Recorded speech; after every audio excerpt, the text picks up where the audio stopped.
फुले कितीही सुंदर असली तरी ती पुष्पमालेत गुंफावीच लागतात. अशी अनेक फुले आपण रोज पाहतो. किती छान लिहिलं आहे फुलाविषयी. केवढी क्रियापदे, विशेषणे कमाल आहे. प्रत्येक गोष्ट मनाला भारावून जाते.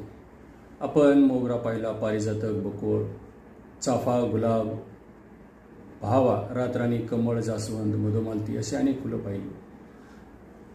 फुले माळावी मोगऱ्याची, फुले वेचावी पारिजातकाची, फुले जपावी बकुळीची, फुले दरवळावी चाफ्याची, फुले खुलावी गुलाबाची, फुले वहावी अनंताची, फुले बहरावी बहाव्याची, फुले घमघमावी रातराणीची, फुले फुलावी कमळाची, फुले फुलावी जास्वंदाची, फुले फुलावी मधुमालतीची, फुले भरावी केळ्याची, फुले मोहरावी आंब्याची, फुले उगळावी पुट्ट्यांची, फुले दिखावी बोगनवेलीची, फुले स्मरावी बावळीची, फुले लाघवी अबोलीची, फुले निगरवी गोकर्णीची, फुले उधळावी झेंडूची, फुले तोलावी केशराची, फुले उमलावी ब्रह्मकमळाची, फुले निरखावी कृष्णकमळाची, फुले जपावी कागदाची.